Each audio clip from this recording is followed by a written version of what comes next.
Odunlar burada, etler şuralarda pişiyor. Bu var ya.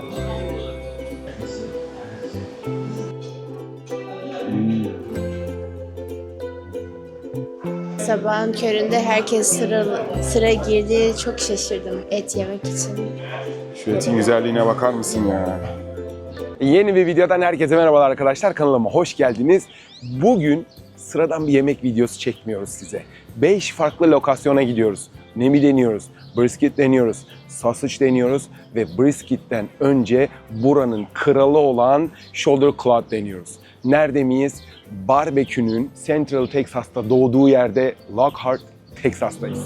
Burada sadece et yok. Burada aile savaşları var, rekabet var, ego var, tarih var ve insanlar burada resmen taraf tutuyorlar. Ete değil, tarafa gidiyorlar. Bazı insanlar gerçek black hangisi diyebiliyor. Bazı insanlar gerçek ruh Croix'da mı kaldı, Smithies'de mi kaldı diyebiliyorlar. İşte bugün size bunların cevabını bulmaya geldik. Teker teker deneyeceğiz, hepsine yorum yapacağız. Tarafsız ve objektif bir şekilde sizlere sunacağız. Fakat şöyle bir durum var. Bu videoda hepsini bir anda yemeyebilirim. Deneyeceğim. Olmazsa farklı günlerde yiyip hepsini bir videoya sıkıştırıp size vereceğim. Çünkü 5 farklı lokasyonda birkaç pound et yapıyor ve ben o kadar pound eti bir anda yiyebileceğimi düşünmüyorum. Farklı tarihlerde olacak. Bu güzel video için bir beğeni atmayı, yorum yapmayı ve favoriniz hangisi ise aşağıda belirtmeyi unutmayın. Binlerce kalorilik bir videoya başlıyoruz. Hazırsanız barbekü videosu başlasın. Ve ilk lokasyonumuza geldik. Croix Market. Burası Texas barbekü tarihinin en önemli yerlerinden bir tanesi. 1900'lerin başından beri burada barbekü yapıyorlar ve kesinlikle old school bir yer. Croix'a girmeden önce hemen Croix'un arka tarafındayız ve şu anda bu brisketleri nerede yaptığını gösteriyorum size. Ve olmazsa olmaz altın değerindeki odunları, bunlar barbeküye yaptıkları ete lezzetini veren odunlar ve gerçekten çok çok önemli. Texas barbekü kültüründe insanlar neye bakıyor? Biraz da onlardan bahsedelim. Barka bakıyorlar. Yani bu gördüğünüz arkamdaki odunun dış kabuğu oluyor yanlış hatırlamıyorsam. Smoke ring'e bakıyorlar. Yağ dağılımına bakıyorlar.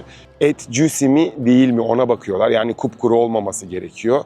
Bir de et elde nasıl dağılıyor ona bakıyorlar.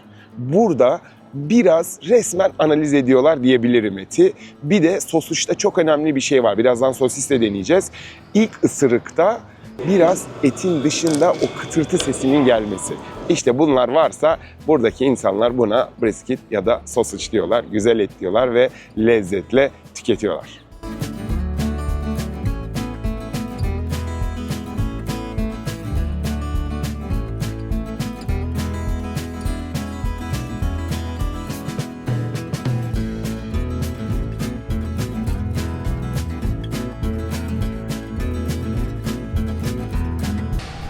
Morning.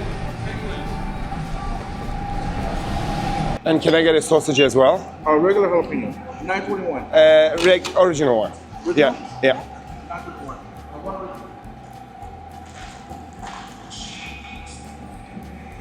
Çok güzel. Kameradan anlaşılıyor duman. 13, 16. Perfect. Anything else for you? That'll be all. Thank you. Thank you. Şu görüyor musunuz? Duman var içeride. Eti, odunlar burada, etler şuralarda pişiyor. Şöyle sessiz bir yer bulalım şimdi.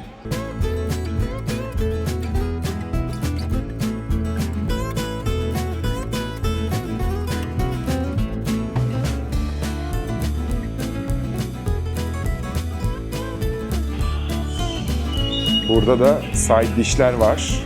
Side dish'lere bakalım ne var ne yok.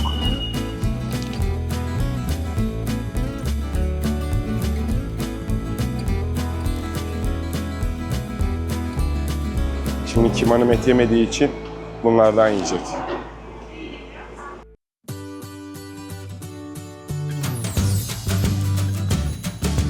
Bir şey fark ettiniz mi? Masalarda hiç sos yok. Sadece et. Buradan farklı 4 lokasyona gideceğimiz için etlerimizi az aldık. Sosisimiz var. Bu shoulder cloth. Bunu açıklayacağım şimdi. Altında da brisketimiz var. Bakalım nasılmış. Burası 1930'ların başından beri açık bir işletme ve hala eski tarzlarını koruyorlar. Biraz old school gibi. Ve buranın en önemli özelliklerinden bir tanesi de burada hala gördüğünüz gibi bizim elimizde bir şey eksik. Çatal yok. Bana vermediler. Sen side dish aldın diye verdiler. Brisket aldığınızda, et aldığınızda çatal vermiyorlar ve size söylediğim gibi masalarda hiçbir şekilde sos yok. Burada shoulder clot denemek istedim. Yani şu gördüğünüz et oluyor. Bu etin özelliği ne? Hemen ondan bahsedeyim. Shoulder clot brisket'ten önce vardı ve niye bu kadar ünlüydü? Birincisi çok daha ucuzdu. İkincisi gördüğünüz gibi brisket'e göre çok daha büyük ve son olarak da Texas kültüründe, cowboy kültüründe çok kalabalık gruplar olduğu için bu grupları doyurması shoulder clot'la çok daha kolaydı. Maliyeti brisket'e göre oldukça daha azdı. O yüzden çok ünlüydü ama son zamanlarda brisket biraz bunu geride bıraktı. Fakat bu tarz bu kadar uzun süre açık işletmelerde hala gelip bulabilirsiniz. Bir deneyelim bakalım nasılmış. Merak etme. Güzel gözüküyor.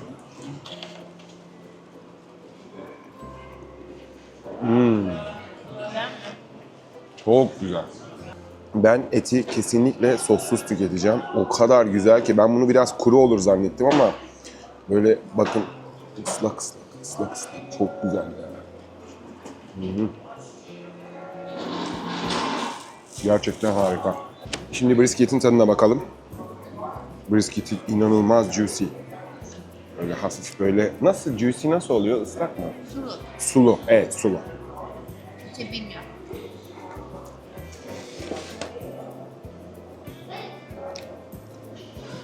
İnanılmaz güzel.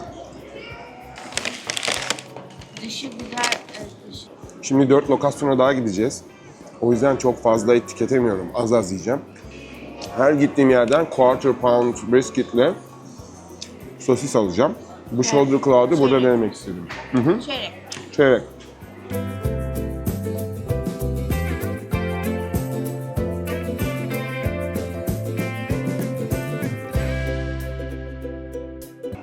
Texas Barbecue'nun o klasik smoky aroması var ya, tamamen buraya özgü.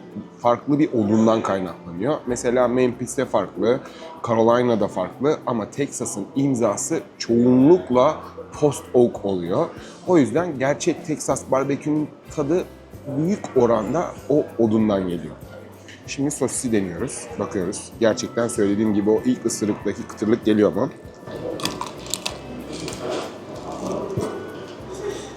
Mikrofon altında gelmiştir diye düşünüyorum. Sana kötü haberim var. Tişörtüne bak. Sıçradı. Geçer mi? Geçer mi? Hemen yıkamak lazım. Hemen mi? Yani bildiğin çok güzel bir sosis çünkü. Sulu sulu, kuru değil. Çok kuru değil. Çok güzel. Ağır değil. Şu zamana kadar yediğim en iyi sosis. Franklin dahil. Kesinlikle. Bir sonraki lokasyonda görüşürüz.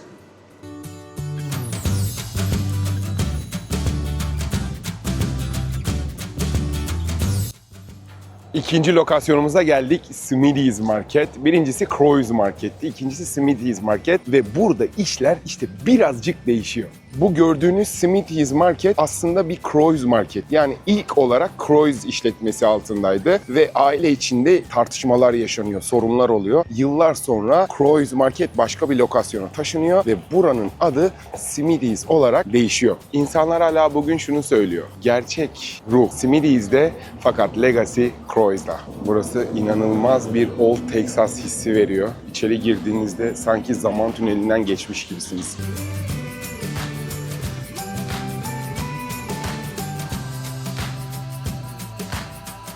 Direkt ateş sizi karşılıyor. Oh. Etin piştiği yer. Etler burada pişiyor. Gördüğünüz gibi pork choplar, brisketler, işte brisketler burada. Ve sosisler de burada. Gördüğünüz gibi bunlar jalapeno sausage, bunlar regular sausage. Burada brisketler burada. We can do it now. Peki. Şimdi bizi etlerin gerçek yapıldığı yere götürüyor.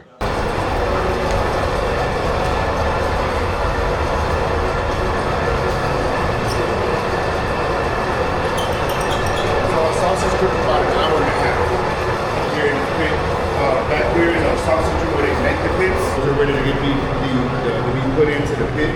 After they cool down a little bit, they sit there for a little bit. I have a question.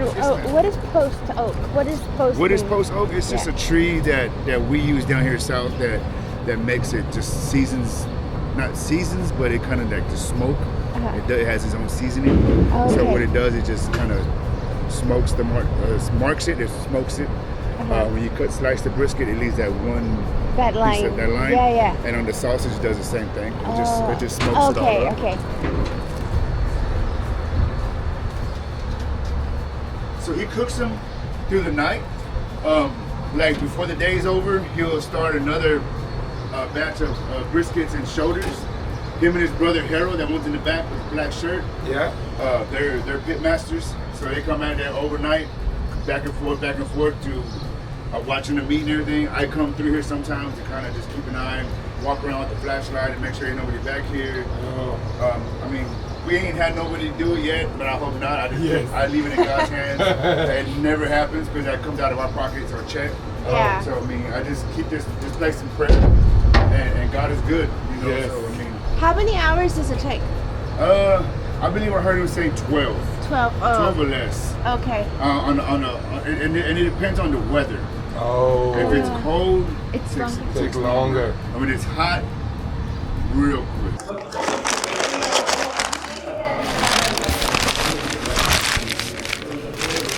Shoulder clot ineğin omzundan yapılıyor. Shoulder clot. Tadına bakıyoruz. Kendimi resmen zaman tünelindeymişim gibi hissediyorum. Böyle. Zamanında geri gitmişim gibi. Neden? Burada teknoloji yok, her şey çok eski. Evet. Peki. Ne düşünüyorsun? Farkları nasıl? Şimdi var, farkı var. Fark var mı? Nasıl bir fark? Şöyle bir farkı var. Bu daha juicy. Öbürü çok sulu gibi gözüküyordu. O da suluydu ama Bu daha da mı sulu? bu daha da sulu. Şimdi briskitten deneyelim biraz.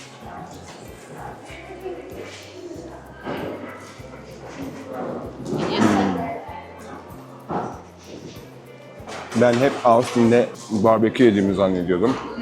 Ta ki buraya gelene kadar. Ama Avustralya'nın barbeküleri de çok iyi. Ama bunu yedikten sonra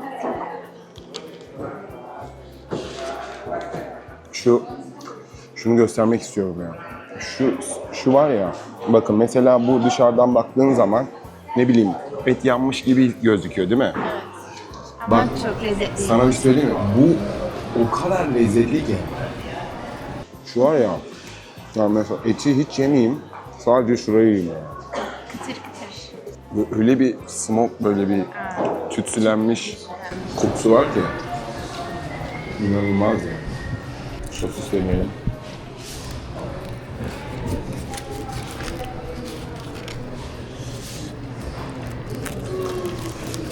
Evet, bu da juicy gözüküyor. Şuraya bak, su gibi aktı. Ben bunu paramparça olurdum. Şimdi şunu bir ağzıma atayım bakayım.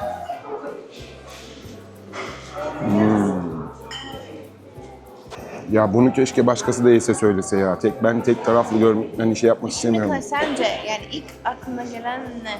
O Bir daha hangisine gidersin? bu. Bu? Net. Oo, Bak wow. bu arada bunu çok samimi olarak söylüyorum. O da çok güzeldi bu arada. Yanlış anlamayın, kötü yok. Sadece benim damak tadıma bu çok lezzetli, yakın. Peki, 10 Fark- üzerinden ne verirsin buna? Ya 10 üzerinden ikisi de 10 da farkı ne biliyor musun? O böyle çok güzel et. O etin tadını çok güzel alıyor. Ama bu smoke resmen içine bunu duman basmışlar. Şimdi anlatabilecek miyim bilmiyorum. Et uzmanı değilim. Hani mesela atıyorum bir tane şiringa almışlar, basmışlar içine havayı. Ağzıma bir atıyorum, etten önce dumanı geçiyor mideme. Büyük patron, annesi buranın sahibi. Dışını çok sevdim dedi. Sağ olsun dışından getirdi.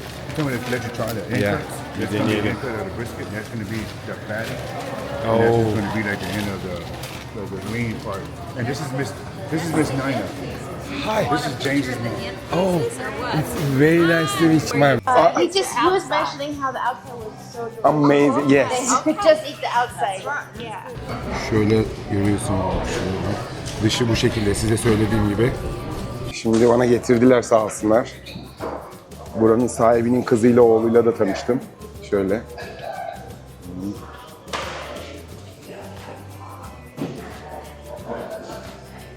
Şuna bakar mısın? Dış, yani sadece dış kestisi. Evet, ben çünkü dedim ki dışı çok güzel dedim.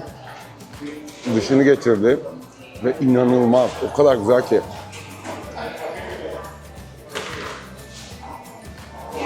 Çok güzel. Şuna baksana.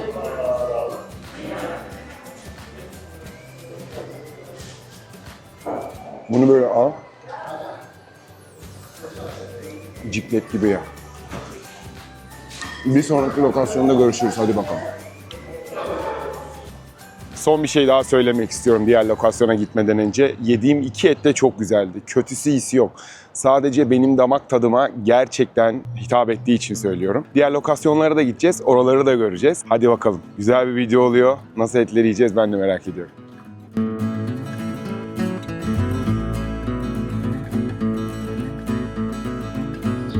Şimdi geldik barbekü tarihinin en önemli yerlerinden bir tanesine.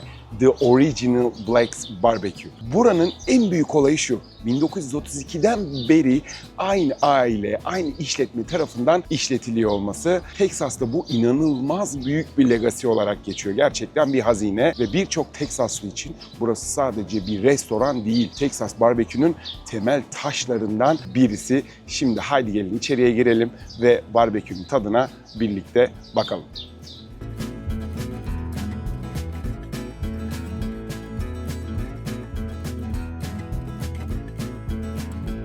Ve duman her yerde. Bunlar side dish'ler. Et yemezseniz sosları bu şekilde satılıyor. Fiyatlar burada. Mesela hep aynı fiyat. Bütün restoranlar bu. $2.99 pound'u.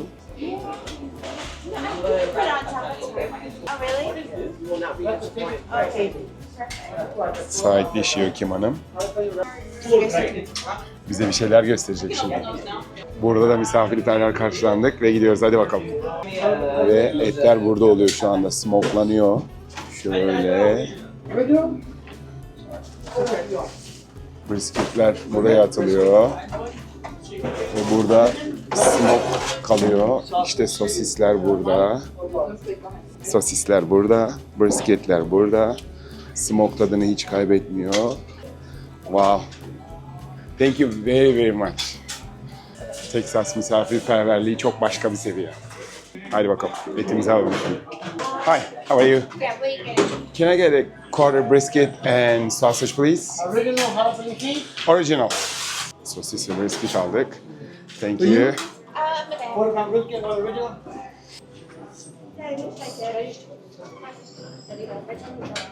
Etlerimiz çok güzel. Şimdi tadına bakacağız.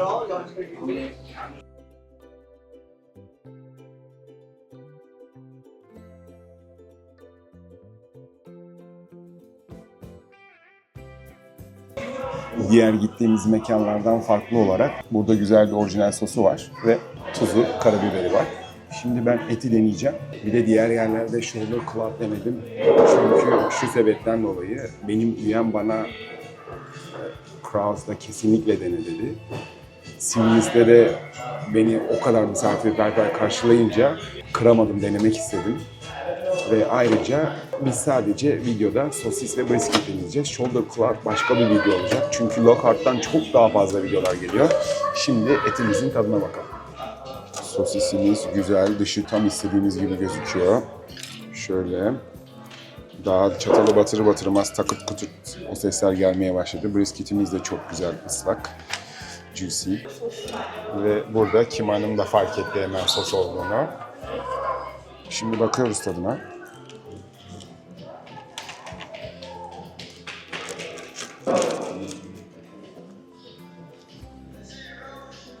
Bakalım.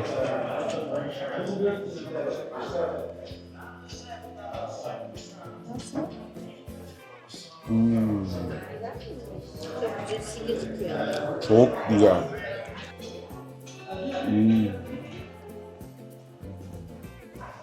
Şimdi brisket'imizin tadına bakalım. Of. Buranın brisketi daha elime almadan parçalandı. Dışı benim Smitty's'de yediğim gibi çok güzel gözüküyor. Şöyle.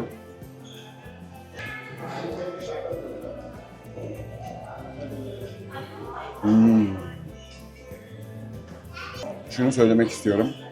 Etlerin hepsi birbirine benzeyebilir.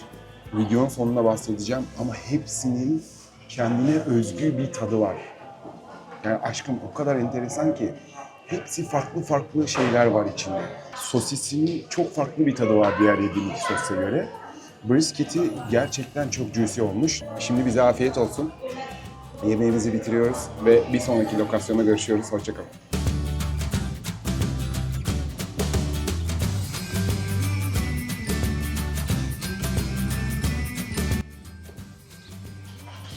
Şimdi geldik Texas Barbecue'nun modern starına, Terry Blacks. Aslında The Original Blacks'le aynı aileden geliyorlar.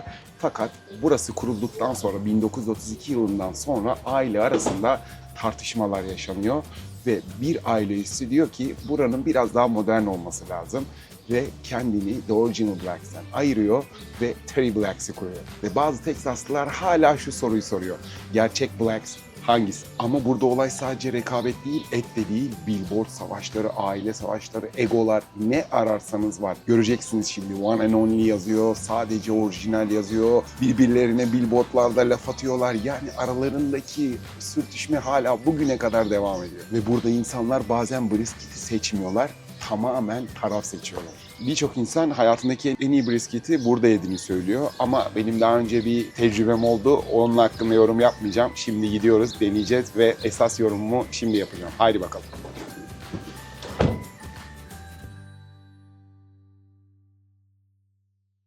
Erdem. Jeremy, what's your Adam, nice to meet you. Nice to meet you Nice to too. meet you, absolutely. Hi, how are you doing? Doing well. You guys would like to take a look inside here? Yes, please. These are 1,000-gallon smokers made by Sonny Moberg out of Dripping Springs, Texas. Each one of them is a 1,000-gallon offset smoker. They're all decommissioned propane tanks. They're also insulated so they're hot, but they won't burn your hands. I mean, Oh. It'd be uncomfortable if you touch them. Yeah. It's hot. I mean, but it's not going to Yeah. fire. These have been now for 6 hours. 6 saattir pişiyor. Wow. Any given time, we can smoke up to about 400 briskets. 400 brisket yapabiliyorlar.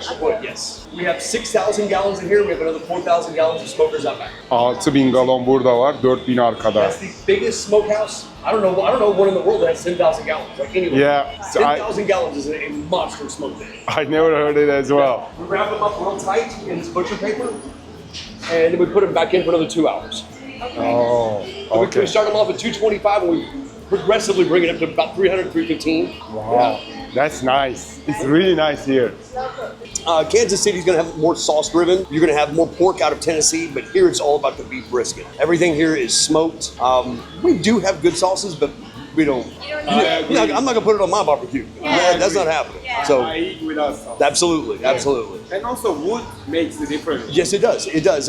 Mesquite is also a good wood to smoke with. It depends on how long. Because we run these nonstop, like there's never a time to close. I hand off to a PM shift. PM shift hands off to overnight. It stays that way 24 hours a day, 365 days. It is a labor of love. Everybody in here runs two. That's one of my coworkers, Davion. These are his two. I don't ever touch these pits. This is his baby. I don't ever touch them. No. Wow. The ownership per brisket in here is incredible. I sign my paper when I turn them in. When I'm wrapping them, I put JQ on my paper, and everybody inside knows when you put them in. This is. I didn't know that. Yep. That's awesome. Absolutely. Our store in Austin does We've been there. a We come from $1 there. million a week. They do $1 million in barbecue sales a week. So much so they can't even keep up with their own barbecue. We have to cook 80% of their meats there, and we ship them. We have this big truck that we put them in coolers, and we ship out the barbecue to them. Thank you so Thank much, you guys. very absolutely, much. absolutely. Yes. It's my pleasure. Yes, ma'am. Thank you. so very much. Thank you. My name is Jeremy. Yes, of course. Did you have the burnt ends? No. Texas misafirperverliği çok başka seviyede. Görüyorsunuz nereye gitsek direkt alıyorlar içeriye. Hadi bakalım içeriye giriyoruz şimdi.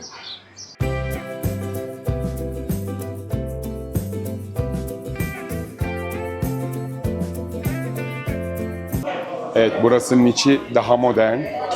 Böyle buraya geldiğimde Austin'daki barbekü spotlara gittiğimi hissediyorum. Burada da side dishler var. Sabahın köründe herkes sıra girdi. Çok şaşırdım et yemek için. İnanılmaz bir şey.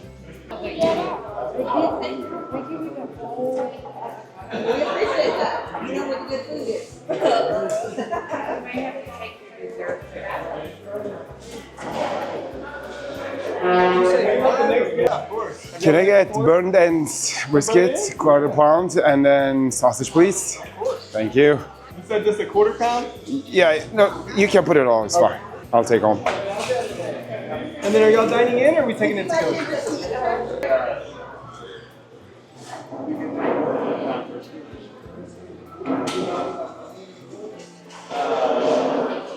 Şu etin güzelliğine bakar mısın ya? Çok güzel. Hadi bir yer bulalım şimdi kendimize.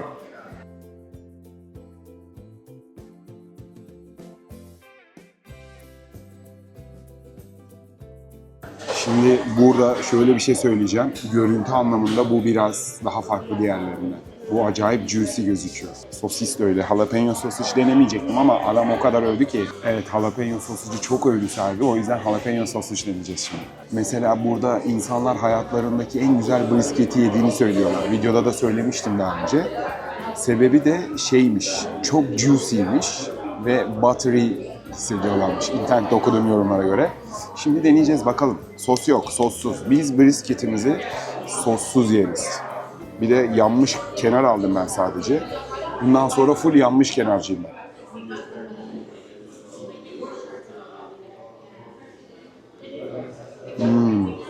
Brisket'in yanmış kenarı. Güzel mi? Hangisi daha güzel?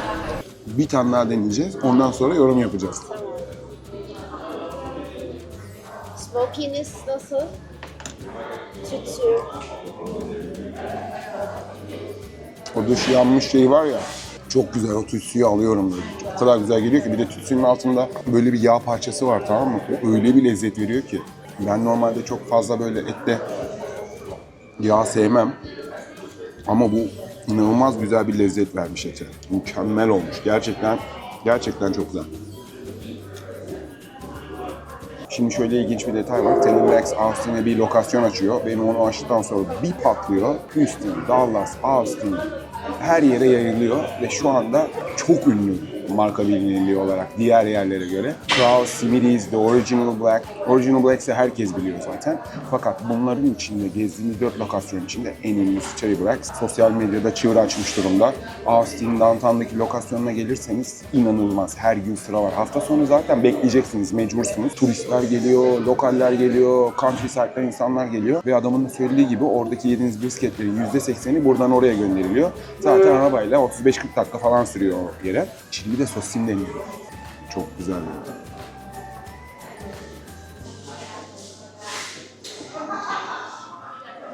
Kıtır. Jalapeno acılı oluyor genelde ama çok değil yani. Sadece Çok- hafif. Çok güzel hissediyorum o jalapeno. Çok güzel geldi.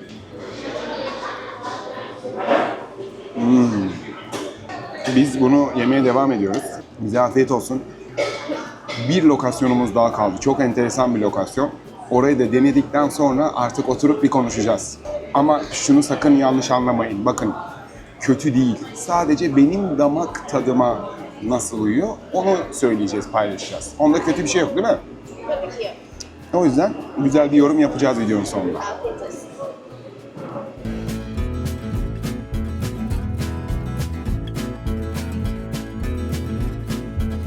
Sıradaki lokasyonumuz gerçekten çok tarihi bir lokasyon. Adı Chisholm Trails. Teksaslılar milyonlarca sığırı buradan kuzeye doğru sürüyorlardı ve burada bir sığır yolu vardı. Bu sığır yolun adı Chisholm Trail'dı ve bu restoranda aslında kovboy kültürüyle barbekü kültürünü birbirine bağlayan ve Teksaslıların, Lockhart'lıların buranın en underrated barbekü spotu olduğunu söylediği bir yere geldik. İçeri giriyoruz. Bakalım lezzeti nasılmış, birlikte göreceğiz. Daha dışarıdan baktığımda buranın old school bir yer olduğu anlaşılıyor zaten. Teksaslılar için burası çok turistik bir yer değil. Burası böyle old school, klasik barbekü spotu olarak geçiyor.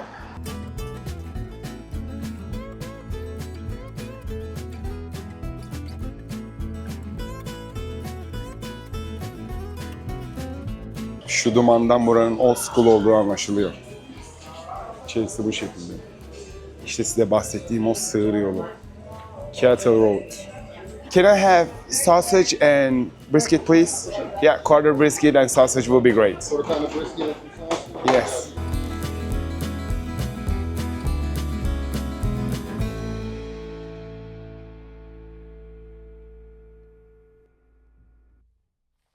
Oh, if you don't mind, can I have a little bit burnt ends? I love burnt ends. Thank you. You must be here for a while then. You got it down. Is that all right there? Yes, thank you very much. And then you said some sausage. Yes, please. Sir. Go ahead and this will be on me today, y'all, right here. Oh, That's our smoked fajita. oh, Smoked skirt steak with our fajita seasoning. oh, smoked That fajita. do that right there. Local Wow. flavor, okay? First time I saw it. Yeah, first time. Thank you very much. Thank you. İlk defa smoked fajita görüyorum. Bayağı local'da ünlüymüş. Şimdi bir tadına bakacağız. Haydi bakalım.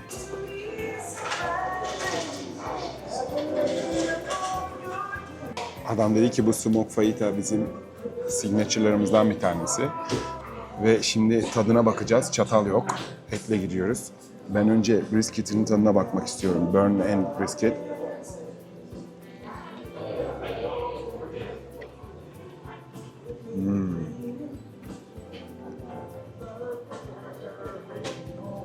Şey çevirir misin? Burnt end'e bakayım içine.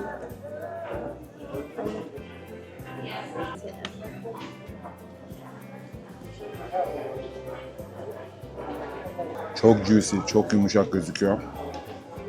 Güzel mi? Sana bir şey söyleyeyim mi?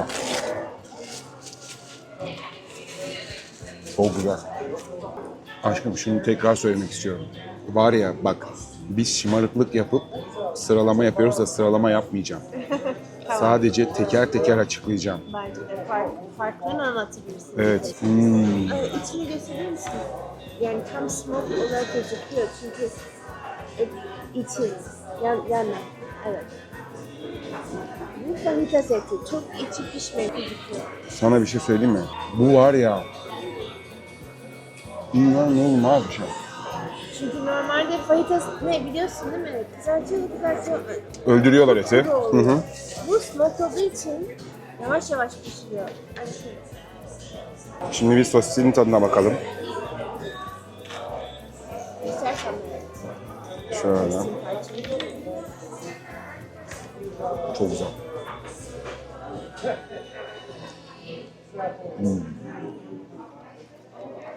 ne düşünüyorsun? Simidize çok yakın. Bu jalapeno mu? Regular. Regular. İnanılmaz.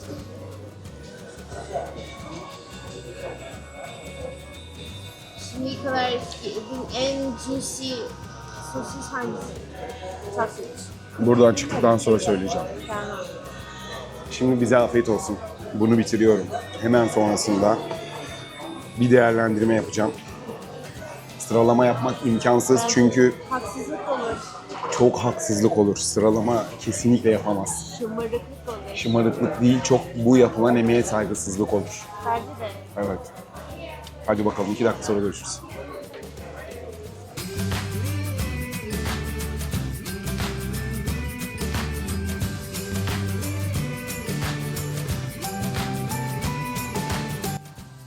Ve birbirinden farklı lokasyonlarımızın, lezzet duraklarımızın sonuna geldik. Videonun başında size söylemiştim sıralama yapacağım diye. Fakat sıralama yapmak imkansız. Çünkü çok büyük bir haksızlık olur. Çok kısa bahsetmem gerekirse Krause'a girdiğim anda kendimi resmen böyle 100 yıl geriye gitmiş gibi hissettim. O dumanı hissetmeniz lazımdı mekanın içinde. Resmen zaman tüneli denilen bir şey varsa ben oradan o kapıda geçtim. Smithies'e gittiğimde oradaki yediğim sosis bambaşka bir şeydi ya. Yani yutmadan o smoke kokusu aşağı iniyor mideme ve ondan sonra sosis gidiyordu. Brisketi de çok güzeldi. Yani sosis herhalde hayatımda yediğim en güzel sosis olabilirdi. Çok misafirperverlerdi. Buradan çok teşekkür ediyorum kendilerine. Bu arada Kraus da çok güzeldi. Yani Kraus'un eti, sosisi çok lezzetliydi. Sanırım damak tadım biraz daha smoky böyle. Daha ağır bir smoke kokusunu seviyorum. O özellikle yediğim o etin dışı yanmış kısmı inanılmaz güzeldi. Resmen et odun birlikte yiyorum gibi. Öyle bir aroma vardı Smithies'de. Ondan sonra Black's de güzeldi. Misafirperverlikleri için çok teşekkür ederim. Onların da brisketleri çok güzeldi. Sosisleri de güzeldi. Kötü, kesinlikle kötü diye bir şey yok. O kadar güzel ki yani bu kadar lezzet çeşidinin içinde olduğumuz için kendimi biraz böyle sanki bu videoyu yaparken şımarık gibi hissediyorum. Table X'in jalapeno sosacı harikaydı. Gerçekten mükemmel bir lezzeti vardı. Ben çok fazla jalapeno sausage hayranı değildim ama şimdi sanırım jalapeno sausage'a dönüyorum. Mükemmel bir lezzetti. Çok iyi yani. Smithies kadar neredeyse. Smithies'de normal sosis yedim. İkisi de mükemmeldi. Kötü iyi yok. Mükemmellerdi. Fakat Table X'in brisketi, o moisture şeyi çok güzeldi. İnternette okumuştum daha önce gitmeden ve şimdi gittikten sonra neden o yorumları yazdığını gördüm. Chisholm tamamen kendine özgü bir havası vardı. Yolun üstünde böyle köşede küçük bir yer. İçeri girdiğinde kesinlikle zaman tünelinden geçiyorsun ve o duman ve et seni gerçekten orada bir anda alıp başka yerlere götürüyor. Ve aynı zamanda o bana verdikleri o beef vardı ya, o var ya, o bambaşka bir şey. Tütsüsü, o kokusu, tadı çok yumuşaktı. Mükemmel bir etti. Onların da misafirperverlikleri için çok teşekkür ediyorum. Aslında ben bu tier listi yapmak istemedim. Çünkü sizin yapmanızı istiyorum. Sizin favori mekanınız neresi? En çok nereyi beğendiniz? Gelseniz nereye gidersiniz? Çünkü ben gelsem bu 5 lokasyona bir daha giderim. Zaten haftaya gidiyorum. Lokart'tan videolar devam edecek. Çok güzel yerler var. Tavrını göstereceğim. Etrafı göstereceğim. Videolarımız oradan devam edecek. O yüzden her gittiğim lokasyona tekrar gideceğim. Çünkü hepsi çok güzeldi. Kanalıma abone olmayı ve videoları beğenmeyi unutmayın. Artık yaz geldi. Bol bol gezmeli, farklı yerleri görmeli videolarımız olacak. Farklı yerlere, farklı lokasyonlara, farklı zamanlarda gideceğiz. Takipiniz ve desteğiniz için çok teşekkür ederim. Austin, Texas'tan herkese çok selamlar. Bir sonraki videoda görüşmek üzere. Kendinize çok iyi bakın ve hoşça kalın. Görüşürüz.